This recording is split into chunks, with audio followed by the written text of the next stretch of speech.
A veces uno siente que el mundo es un constante horror vacui, porque el vacío es pesado, como una ballena sin principio ni final. ¿Y tú, le tienes miedo al vacío?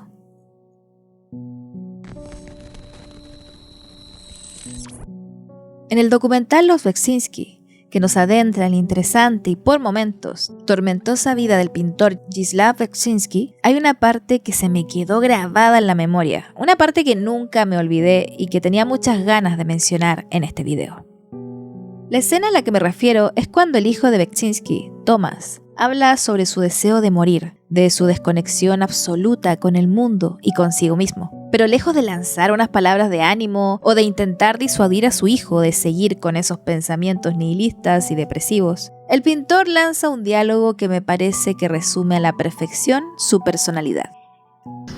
Ja depresję mam stare, nauczyłem się żyć z depresją, wie pani, to jest ta sytuacja, która różni mnie od mego syna, który ma depresję, a nie bardzo umie z nią żyć, prawda? Mówię, że jeżeli jedzie łódka i wiadomo, że ona zmierza w kierunku wodospadu, prawda, który przyniesie koniec absolutny, to w tej łódce znajduje się ich fotel i kaktus, to lepiej siedzieć na fotelu, czekając na ostateczne rozwiązanie niż na kaktusie, prawda?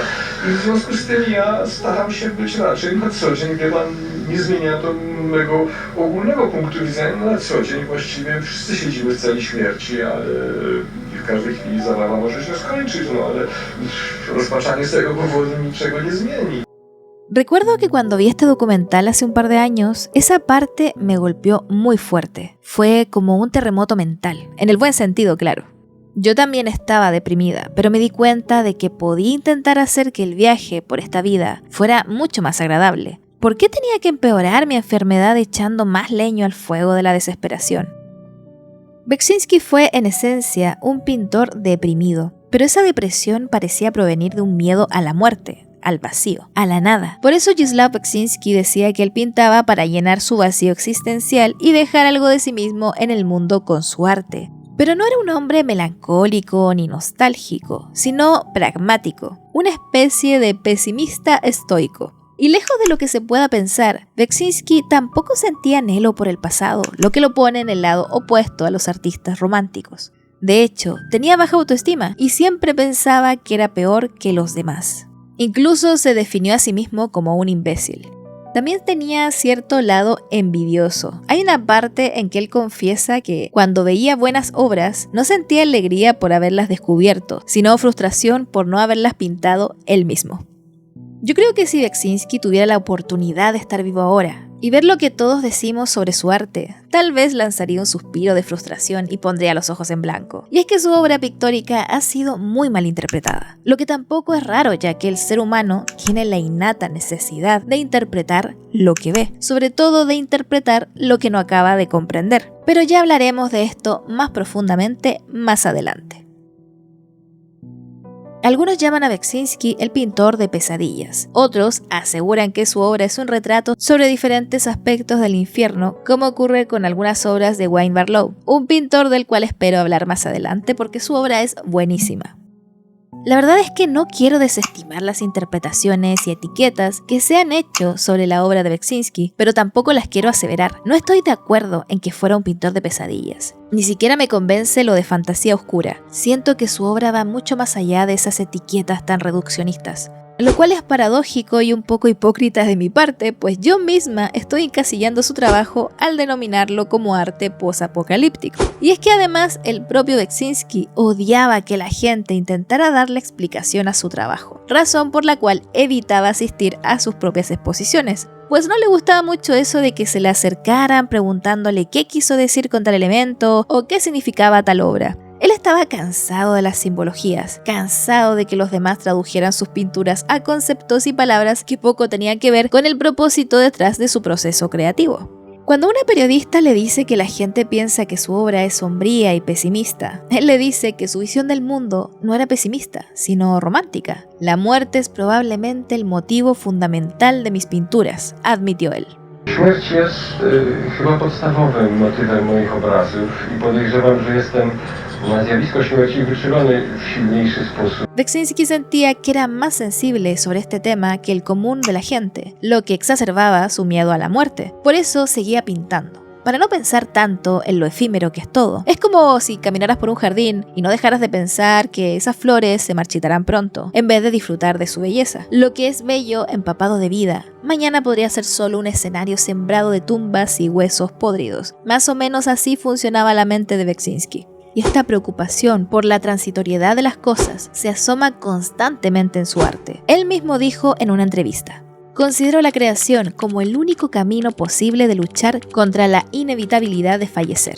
Pinto para dejar algo permanente después de mi muerte. Me gustaría que la obra sobreviviera, pero es un deseo absurdo. Por supuesto, todo está condenado a desaparecer con el tiempo. Tener mis propias pinturas alrededor me ayuda a preservar la ilusión de haber creado cosas permanentes". Y esto es algo que yo puedo entender a la perfección. Cuando pinto, cuando estoy inmersa en el proceso de una pintura o un dibujo, mi mente entra en una especie de apacible ruido blanco. Dejo de sobrepensar, de preocuparme. Por eso pienso que pintar es como meditar. Entras en un estado de unión con el universo, por decirlo de alguna forma. Y ya no te atormenta lo que no puedes controlar, pues ya sientes que estás controlando lo que haces en ese momento presente, que es crear formas en un espacio vacío a través de tus habilidades, imaginación y sensibilidad. Y siempre volvemos al vacío. Arte como lucha contra el temible vacío, debería llamarse en realidad este video. Y mientras investigaba, encontré un párrafo que escribí en mi diario hace un par de años, que me hace reflexionar sobre la esencia que habita la obra de Beksinski. La frase dice así: "Todos tenemos en el subconsciente una puerta misteriosa, una puerta oscura que se entreabre como un ojo cuando somos tocados por el espíritu del misterio". No sé en qué momento escribí esta frase, no sé qué pasaba por mi mente en ese entonces, pero me hace mucho sentido con lo que estoy diciendo acá. Pintar, crear o escribir cuando se hace con el único fin de expresar algo inexpresable y que se te atora adentro es una forma de soñar. Porque como decía el maravilloso escritor Italo Calvino, todo lo que se puede imaginar se puede soñar. Pero hasta el más inesperado de los sueños es un rompecabezas que esconde un deseo, o su contrario, un miedo. Una frase que se ajusta a mi parecer a esa esencia huidiza y abstracta que parece ocultarse tras los escenarios de la obra de Beksinski, quien pintaba para no darle el gusto a la muerte de ser olvidado y así poder dejar algo tras su partida. Y si se lo preguntan, su última pintura fue esta. La esencia filosófica de la obra de este pintor giraría en torno a la importancia de la forma y no del contenido. Y muchos de ustedes podrían decir: ya, pero Numi, es que su obra no es abstracta. Tiene que decir algo, dar una explicación. No puede no tratarse de nada. Y en una cosa tendrían razón. Por supuesto que su obra trata sobre algo. Solo que se equivocarían en la otra. No es necesario que todo el arte que consumimos tenga que sí o sí explicarse a sí mismo o tratar de algo objetivamente. Sí, hay obras donde el mensaje queda bastante claro y otras donde el espectador debe tener cierto bagaje cultural para entender los símbolos y metáforas que el artista añadió.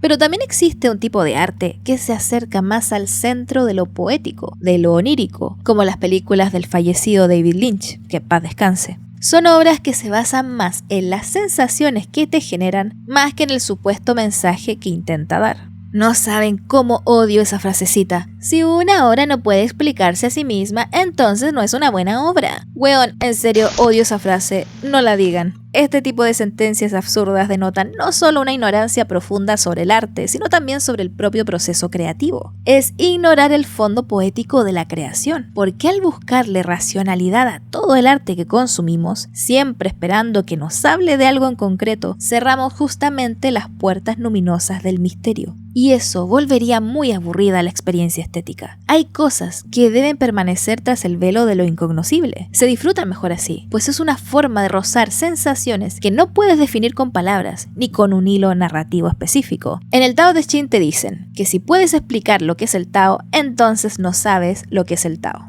La frase dice más o menos así: si puedes hablar de ello, no es el Tao.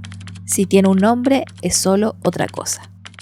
Entrar en el espíritu de lo poético implica justamente conectar con cosas que no tienen una explicación evidente. Muchos hacemos arte o escribimos sin pensar en lo que queremos contar, sino en las sensaciones que buscamos transmitir. A través de la disposición de ciertas imágenes o palabras tratamos de definir lo indefinible. En ese sentido es como lo que decía Lovecraft, cuando se definía a sí mismo como un pintor de atmósferas más que como un escritor. Beksinski fue para mí más un pintor de atmósferas que de pesadillas, o un pintor que intentaba retratar la guerra o ciertas realidades objetivas. Y lo posapocalíptico, cuando lo pensamos como un mundo sin nosotros, es más una atmósfera donde abundan los vacíos con formas. Muchos dicen que la forma perfecta del arte es la música, pues nos acerca al centro de ese misterio, de ese Tao innombrable. Crea en nuestra interior unas resonancias maravillosas que nos transportan a una dimensión donde por un momento dejamos de ser un individuo preocupado por el tiempo futuro y pasado. En momentos así, eres una gota que se funde con el océano, con la inmensidad. Tal vez por eso Beksinski era un fanático de la música. Su estudio estaba llenísimo de discos de música clásica. Decía que no podía pintar sin música y explicó que prefería pintar escuchando música clásica, sin letras, sin canciones, solo con instrumentos. Por eso su pintura nunca se alejó de la abstracción, aunque la figuración fuera parte esencial de su obra. A través de lo abstracto, de imágenes que aparecían en sus sueños y sus estados de meditación profunda ante el lienzo, Beksinski creaba escenarios que nos hacen entrar en el laberinto de su mente. Una mente acosada por la podredumbre, la violencia, la tristeza y el pesimismo. Emociones que acaban tomando formas discernibles, pero no fácilmente interpretables. Por eso, la poesía, la abstracción creativa, surge como un intento de revelar los aspectos de la realidad que no son visibles. El arte viene a ser entonces una forma de organizar el caos. Borges dice, por ejemplo, que hay versos que son hermosos y que no tienen sentido, pero que incluso así tienen sentido, pero no para la razón, sino para la imaginación. En su libro Arte Poética, él nos dice: sabemos qué es la poesía. Lo sabemos también que no podemos definirla con palabras, así como somos incapaces de definir el sabor del café, el color rojo o el significado de la ira. Creo que Beksinski y Borges se habrían llevado bastante bien. Y por eso, al mirar obras como las de Beksinski, Leonor Fini, Remedios Varo, Turner, William Blake o Caspar David Friedrich, pienso en esa idea chamánica del artista como una especie de mediador, aquel que hace visible lo invisible a través de formas que podemos identificar desde nuestro limitado conocimiento de la realidad. En el fondo, cuando miramos ciertas obras, no estamos contemplando flores, personas o paisajes, sino paisajes del alma, atmósferas interiores. Es una suerte de magia. Y a propósito de esto, quiero rescatar una bella frase de Quinto Aurelio Símaco. Contemplamos los mismos astros, el cielo es común a todos, nos rodea el mismo mundo. ¿Qué importancia tiene con qué doctrina indague cada uno la verdad? No se puede llegar por un solo camino a un secreto tan grande. Pero quiero detenerme aquí y mirar las cosas desde una perspectiva diferente, una más terrenal. En su magnífico ensayo contra la interpretación, la filósofa Susan Sontag decía que la interpretación es la venganza que se toma el intelecto sobre el arte, y que el verdadero arte tiene el poder de ponernos nerviosos. Al reducir la obra de arte a su contenido para luego interpretarlo, domesticamos la obra de arte. Y pienso que Beksinski asentiría con aprobación cuando ella afirma que ninguno de nosotros podrá recuperar jamás aquella inocencia anterior a toda teoría, cuando el arte no se veía obligado a justificarse, cuando no se preguntaba la obra de arte qué decía, pues se sabía o se creía saber qué hacía. En palabras del pintor polaco, prefería simplemente surcar su propio mundo. Al preguntarme por el significado de mi obra, se pierde el punto, mencionó Beksinski en una ocasión. Simplemente no me conozco a mí mismo y no estoy interesado en hacerlo. Claramente Beksinski habría odiado una sesión de psicoanálisis. Pese a ello, le gustaba reflexionar sobre su propia obra. Beksinski tenía una especie de diario videográfico en donde iba opinando sobre su trabajo, con sentimientos que iban del disgusto absoluto a la conformidad y al gusto. Hay una frase que me gusta mucho de él a propósito de un cuadro que al principio odiaba y que luego le gustó. Y esta frase es: no descartar nunca, sino reinventar siempre.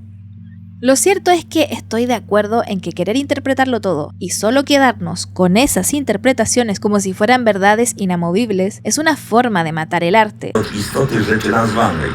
Pero si lo hacemos con perspectiva personal y humildad, asumiendo que no existen acá las sentencias definitorias, la interpretación que hacemos de las cosas que nos gustan también es una forma de co-creación. Interpretamos las obras para participar de ellas, lo que implica que no somos indiferentes a ellas. Y eso también es muy hermoso, pues en nuestro limitado conocimiento de la realidad, la interpretación nos ayuda a darle reposo y calma a ese caos interior. Nombrar, buscar intimidad con las imágenes, todo esto es parte de nuestra relación con las obras de arte. Las experiencias del público nunca deben descartarse en los análisis. De alguna manera, interpretar también es una forma de crear. Y por eso, habiendo dicho todo lo anterior, me pongo el traje de la interpretación para analizar la obra de Beksinski, navegar por sus mundos y poner en palabras lo que pienso de ellos. Vamos allá. Análisis pictórico.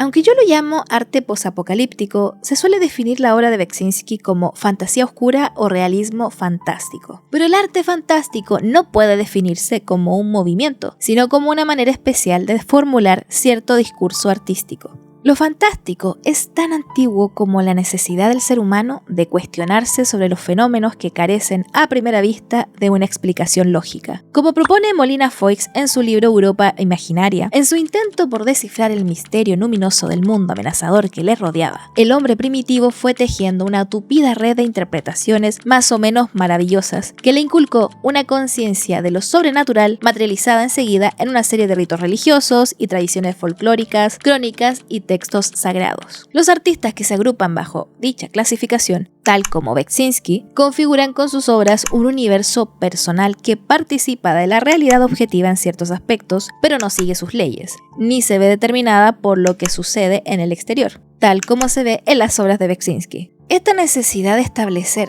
una especie de cosmogonía fantástica más allá de la lógica imperante o de las modas artísticas suele surgir en momentos de crisis, de existencialismo e incertidumbres, pues cuando se abren espacios para la duda es cuando aparecen manifestaciones de lo fantástico. La característica de lo fantástico es que surge de lo real para transformarse en algo subjetivo, apropiándose de lo externo y así poder repensarlo desde una nueva visión. De hecho, el propio Beksinski a finales de los 60 incursionó en lo que él mismo llamó su periodo fantástico, el que duró hasta mediados de la década de los 80, cuando su arte empieza a volverse un poco más abstracto, un poco más experimental. Es ahí incluso cuando él empieza a experimentar con la fotografía.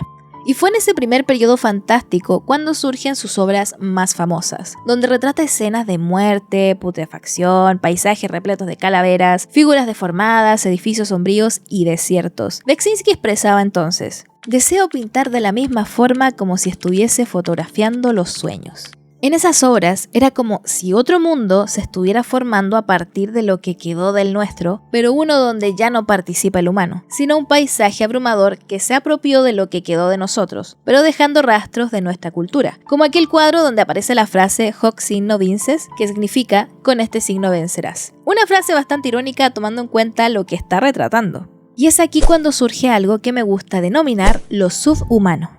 Si los paisajes de Beksinski nos remiten a mundos oníricos y transmiten una sensación de angustia y desconsuelo, las figuras que aparecen en sus obras son aún más perturbadoras. Los hombres que habitan sus imágenes suelen aparecer con un aspecto esquelético y, a pesar de estar representados de manera escultórica, tienen un perfil fantasmagórico o espectral. Si miramos sus estudios de pintura y dibujo, vemos un claro esfuerzo por torcer, descomponer, estirar y reorganizar músculos, tendones, piel, dientes, uñas, cabellos y huesos, creando unas texturas bastante interesantes, y todo esto con el fin de exponer situaciones expresivas. Este tipo de situaciones expresivas no parecen llevarnos a perder la referencia al cuerpo humano, sino que, por el contrario, esto se vuelve más poderoso en la medida en que genera malestar, una especie de body horror.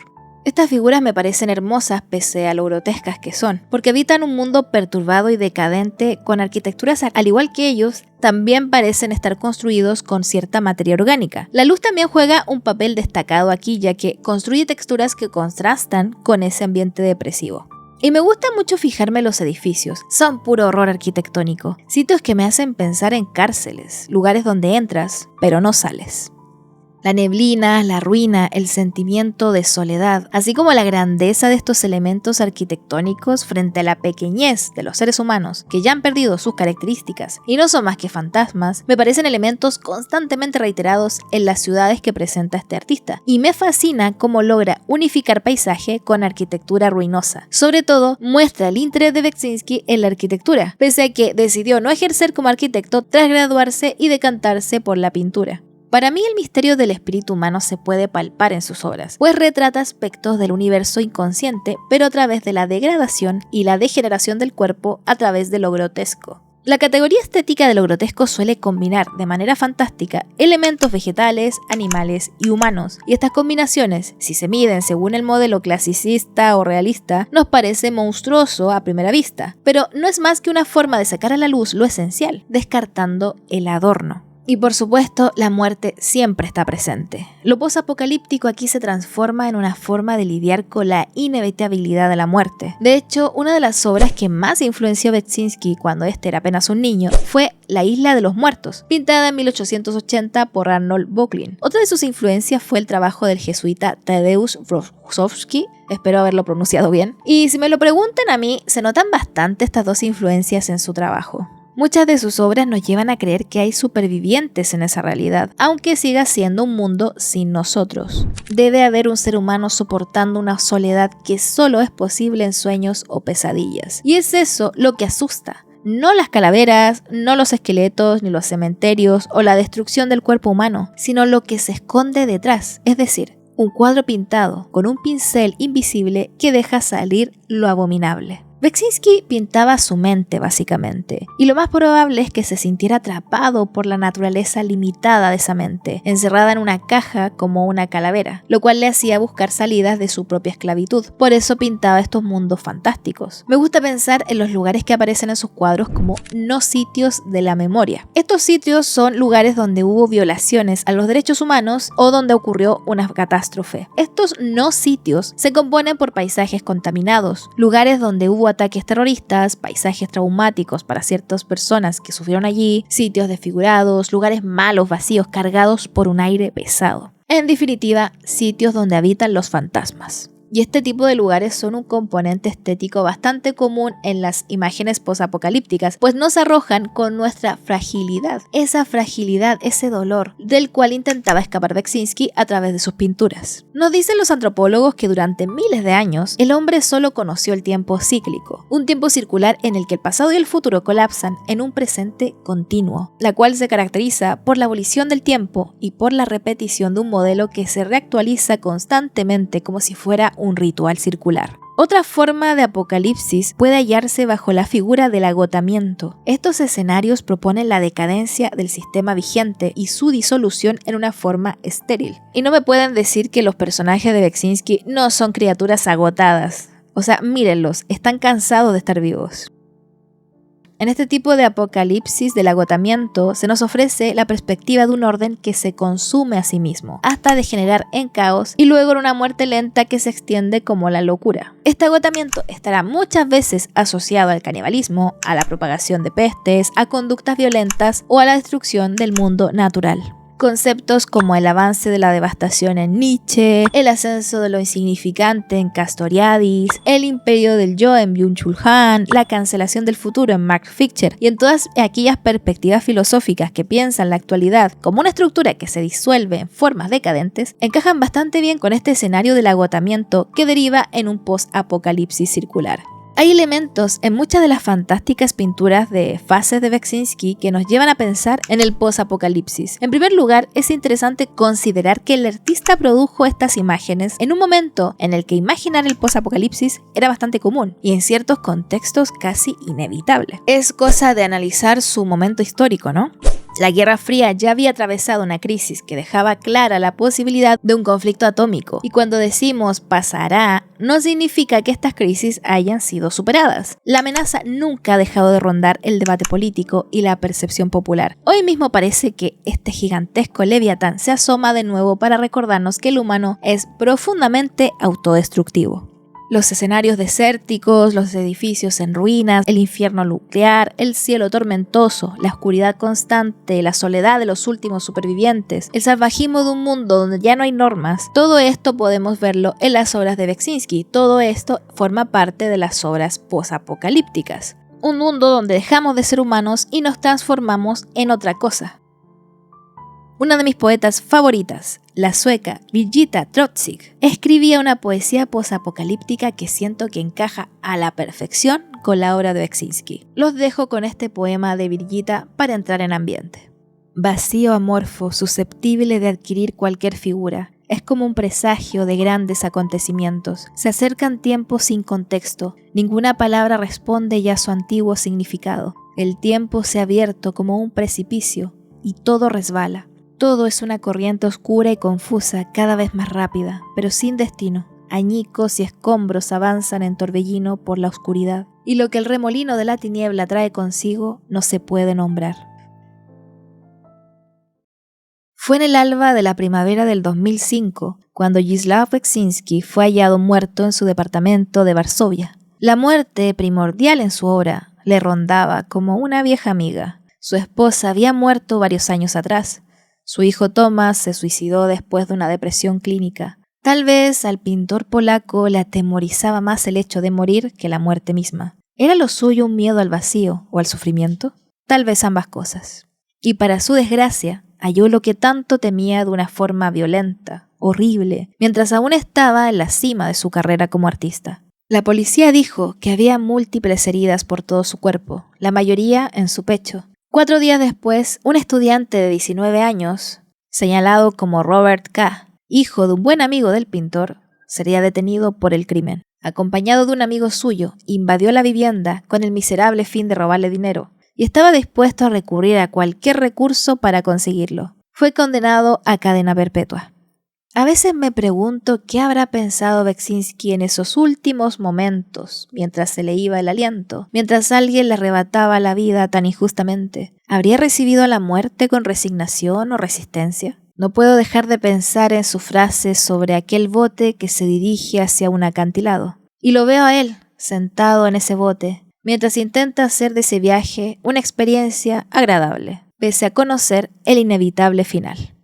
Al menos podemos decir que consiguió lo que quería, dejar una importante huella en el mundo con su trabajo. Así que no murió, pues lo seguimos recordando, y lo seguiremos recordando hasta que este sea un mundo sin nosotros. Y bueno, llegamos a la parte más relajada de este video. Acá no hay guión, simplemente voy a ir comentando mis obras favoritas de este pintor, comentarle las sensaciones que me generan, cuál es la interpretación que hago de ellas, por qué me gustan particularmente esas pinturas y ese tipo de cosas, así que vamos allá. Y comenzamos con una de las obras más famosas de Beksinski, una obra que, tal como todas las demás, no tiene título, pero a la cual yo he llamado La muerte que se arrastra. Para mí, este personaje que protagoniza esta pintura es la muerte o las consecuencias de la muerte encarnado en una figura totalmente atormentada. A veces tengo la impresión de que he visto este personaje en mis pesadillas. Me gusta muchísimo el escenario del fondo. Obviamente nos encontramos en una ciudad devastada. Quiero pensar que hubo una especie de catástrofe irremediable. Y si me pongo un poco más fantasiosa, todo el lore del universo de Beksinski parte aquí, ¿no? Como que el mundo todavía era humano hasta que pasó algo y todo empezó a irse a la mierda. Y uno de los supervivientes de esta guerra, de esta catástrofe, es esta criatura que quizá no es humana, y por eso me gusta decirle la muerte que se arrastra. Todo acá me hace pensar en muerte, en desesperación, en ese mundo que ya no nos quiere en él, ese mundo que está a punto de ser un mundo sin nosotros. Me encanta esta pintura. Esta pintura yo la tendría en mi casa. No es noticia nueva para nadie que me encantan los árboles. Suelo dibujarlos mucho. Hay en las formas de los árboles algo que me seduce especialmente. Me gusta muchísimo dibujarlos, contemplarlos, tomarles fotos. Y la forma de este árbol me encanta. Es muy original. Me gusta sobre todo también el contraste de las lunas. Hay una luna que yo diría que es una luna sana que se ve al fondo, pero es muy pequeña. Mientras que hay otra luna que está totalmente ensangrentada. Y ese contraste entre ese amarillo ocre, ese amarillo sucio, con el rojo, con algo que parece ser restos orgánicos, restos de seres que algún día estuvieron vivos, aunque también pueden ser plantas o algún tipo de hongos nuevos, ¿no? Que están creciendo en este mundo. Me gusta como esa luna menguante está ahí recostada entre ese rojo, y la composición entre el árbol que se recorta contra un cielo amarillo más esa nieve salpicada de rojo te hace pensar enseguida en violencia. No sé, me transmite muchas cosas que no puedo describirles con palabras ahora mismo, pero que en cierto sentido incluso me hace sentir cierta paz. A lo mejor estoy loca por decir esto, pero sí, me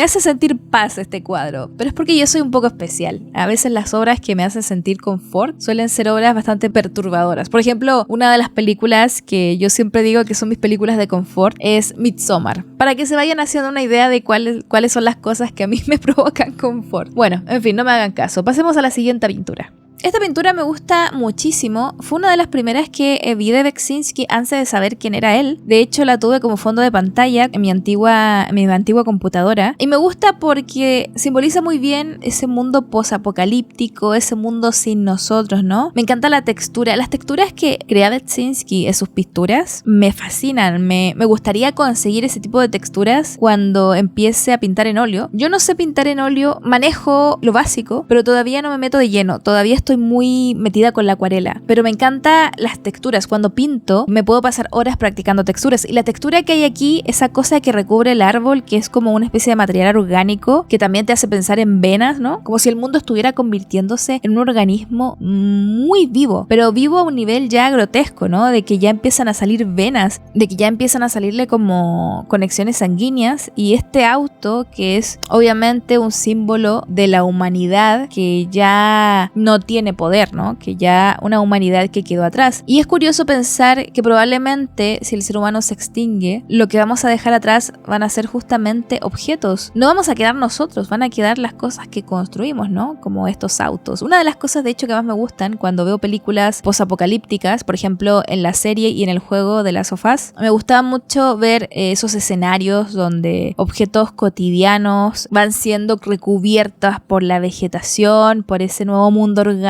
¿no? Que va haciéndose parte del paisaje, porque ya el ser humano no tiene ese protagonismo que tenía antes.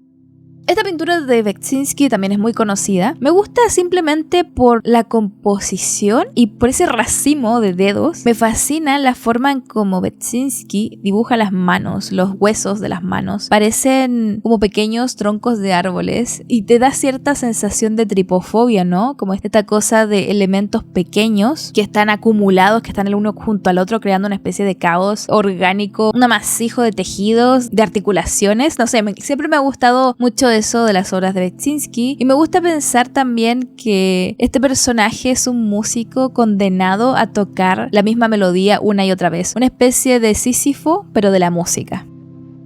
Otra de las cosas que me gustan de las pinturas de Beksinski es que él parece obsesionado con los caballos. Él suele pintar mucho caballos esqueléticos, caballos bastante aterradores. De hecho, les voy a mostrar un boceto de Beksinski aquí, donde dibuja unos caballos que se ven como caballos que emergieron del infierno. Y en esta pintura me gusta bastante la anatomía de esta cosa. Yo digo que es un caballo, pero un caballo ya tipo evolución especulativa, pero elevado al 10. Ya es como un caballo que se fusionó con aquel que lo monta, ¿no? Eso es lo que me gusta, que en las obras de Beksinski pasa mucho eso, de criaturas fusionadas con otras. Y esta cosa de fusionar cuerpos para crear una especie de híbrido me atrae mucho. Me gusta mucho también la textura. Como siempre voy a hablar mucho de las texturas de las pinturas de Beksinski porque me encantan. Y no sé, este cuadro también lo tendría en mi casa. Este es uno de los cuadros ya de la etapa posterior a su época fantástica, por así decirlo. Y este personaje me perturba bastante. Pienso que si me lo encontrara en la noche, en un pasillo, en la calle, me daría bastante miedo. Pero también me provoca pena. Transmite mucha tristeza, ¿no? Alguien que ha perdido sus sentidos, pero me gusta pensar que son sentidos a un nivel más interno que externo. Como que en el fondo esta figura es una representación más psicológica de alguien. Pienso en alguien que se ha cerrado al mundo y es alguien triste. Me gusta también la textura aquí, es ese uso de lavanda, del azul pálido con ese ligero amarillo. Siento que crea un equilibrio de color muy armónico. De hecho, las paletas de color de Beksinski también me gustan muchísimo. Esta obra me gusta porque me hace pensar en esas pinturas barrocas, como que hay aquí un juego de estilos, ¿no? Los colores también me gustan mucho y la forma en cómo ese rojo se aferra al paisaje, ¿no? Es como que el rojo está empezando a comerse todo este escenario, mientras una criatura que parece que de ella emerge todo este rojo nos mira desde detrás de esa columna. Me gusta pensar que es algo que emergió de este mismo caos orgánico y biológico, ¿no? Que surgió a raíz de esta catástrofe, ¿no? Que deja un mundo posapocalíptico. También me parece una obra un poco romántica incluso. Esa estructura me parece muy bonita. Ojalá encontrar un lugar así.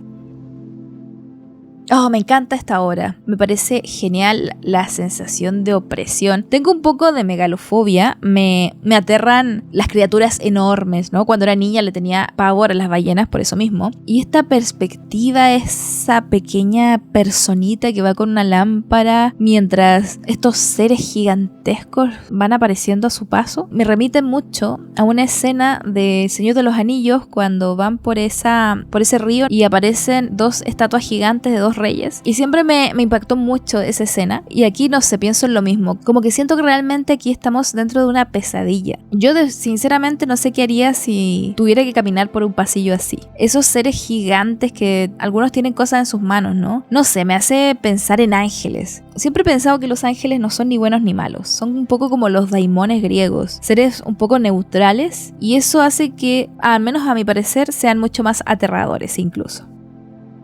Me gusta esta pintura porque, como comenté antes, una de las cosas que me fascinan de varios de los cuadros de Beczinski son estos seres que parecen fusionarse con otros elementos del paisaje. Acá tenemos una especie de ser humanoide del cual han emergido como en una especie de telarañas, no sé, me encanta el diseño que hay aquí y el montón de detallitos que hay también. Es muy interesante cómo Beczinski va creando nuevas anatomías a través de ir uniendo estos pequeñitos detalles, estas falanges, estos nervios, esta especie como de venas y vasos sanguíneos que cuelgan como si fuera una especie de nueva botánica, ¿no? No sé, me gusta mucho este cuadro y me recuerda un poco también a las obras de Geyer, el creador de Alien.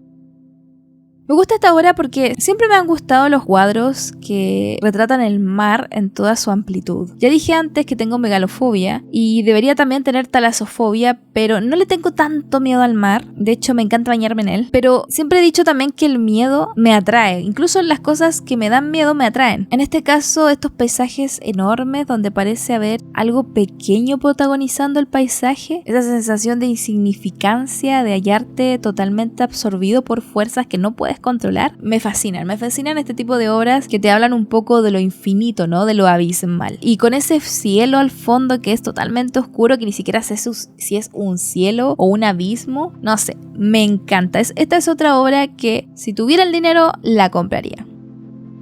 Y acá lo mismo, otro océano que se funde con una galaxia mientras un montón de objetos pequeños parecen desperdigados, ¿no? Por este cosmos. Y repito, me encantan los océanos, me encantan las pinturas de mares. Y cuando se fusionan con el cielo, mejor. Siempre he pensado que el agua es el elemento primordial, el origen de todo. Esto ya ha sido retratado en la mitología y hay una confirmación incluso científica que en el agua fue donde se origina por primera vez la vida. Por lo menos fue así en el planeta Tierra. Siempre pienso que si este mundo desaparece, también lo último que va a desaparecer es el agua. El agua va a ser como ya el último bastión, ¿no? El último refugio, y ya desapareciendo el agua, se acaba todo.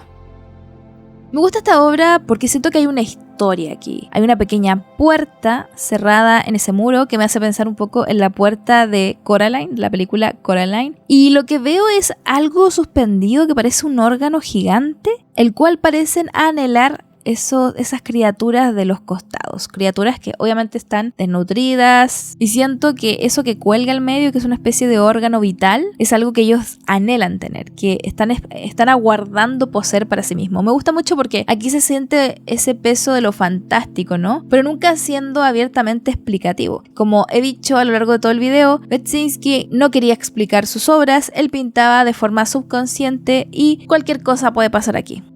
Otra obra que me encanta, miren ese abismo negro con ese edificio, creo que es un edificio aunque podría ser una montaña de forma muy geométricamente interesante, y ese contraste con esa niebla negra y ese océano que se va volviendo oscuro me da mucho miedo. Me imagino como estar ahí, el pavor que me daría intentar meterme y nadar hacia ese lugar. Es fascinante lo opresivo que es esta pintura.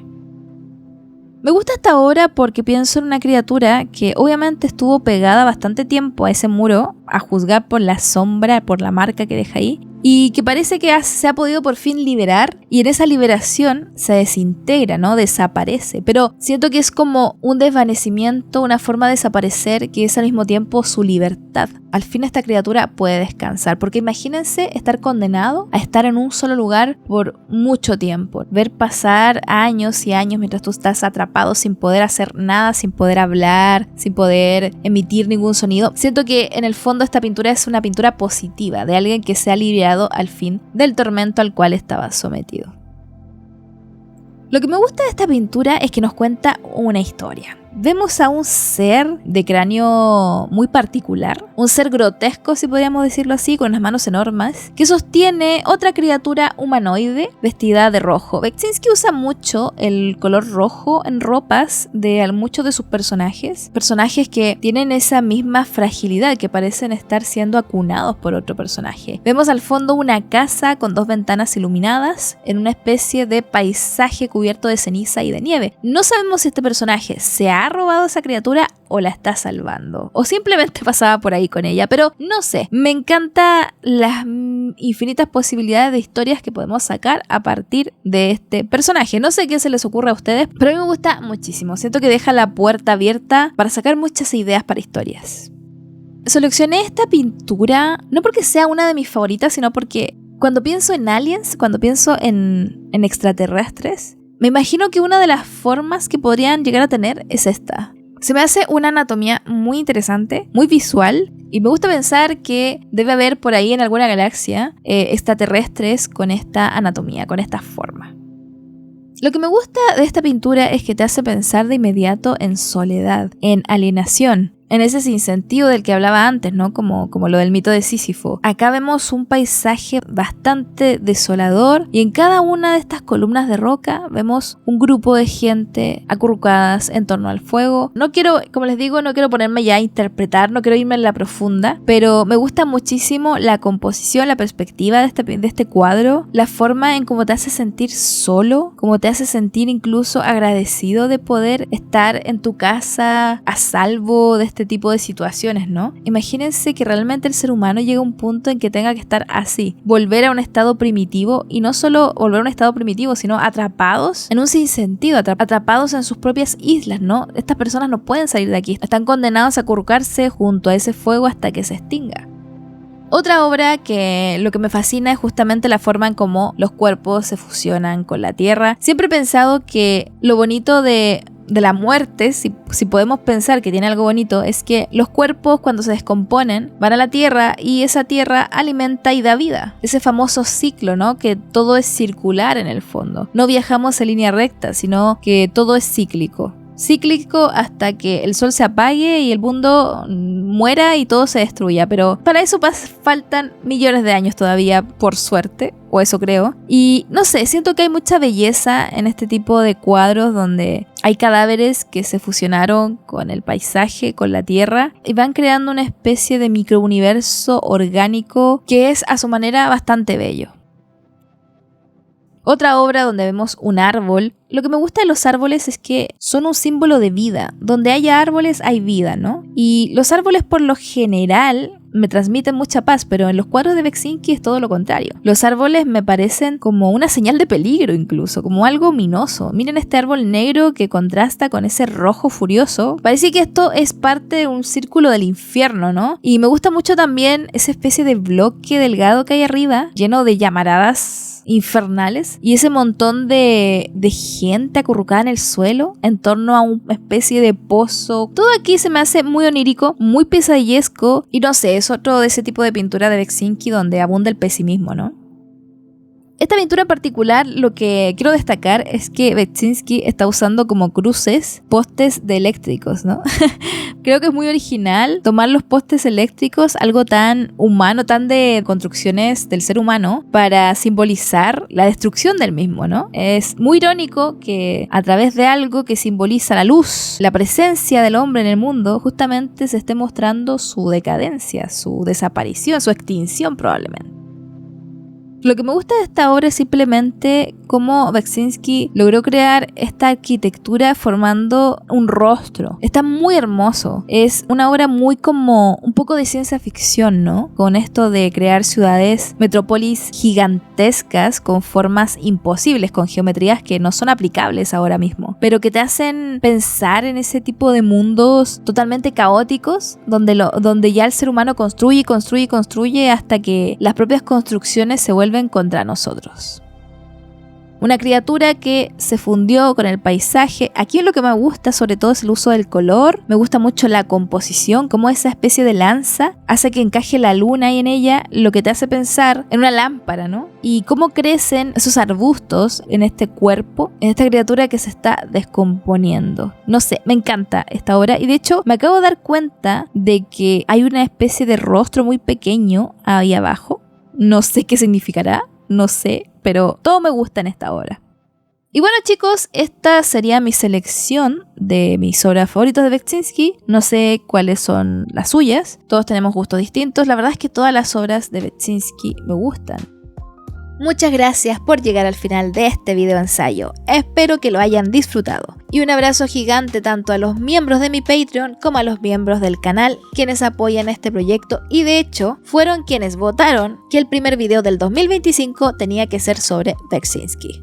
Agradezco especialmente a Agustín Atencio, Ewaldo, Negatividad, Chris S, Chris Q, Soyi, Gabriel Sánchez, Carlos Chivata, Distorsión, DevZXD, Arte Atacado, Nice, Janok, Kat Buget, Pelusa, Ezequiel Moura, Bruno Narváez, Claude Walker, El Huegua, Bone Art, Kuro-san, Koba, Mae, Nacho Massa, Jose Higa, Señor Monita Ortega, Gabriel Carrera, Alejo Adventures, José Rodríguez, Fifita, Ignacio Juárez Luna, Daulen Lleno, Felipe Marino, Cabeza de Nabo, Hichiro Agata, Ryan Cetraro, Leonardo Díaz, Garden, Augusto, Bri Maripili Gallardo, Cecia Natoli, Elena Castro, Miriam Paul La Tetera, Pedro H, Rodolfo Alvarado López, Mielcita, Nicor de Biclón y Joaquín Monrocle. Y por supuesto, mis más sinceros agradecimientos a los miembros del nivel Honguito, los cuales están apareciendo en pantalla ahora mismo. Los quiero mucho chicos, gracias por apoyar este canal. Espero que estén teniendo un hermoso inicio de año y recuerden esto, no necesitas ser un genio para ser un artista genial. Hasta pronto.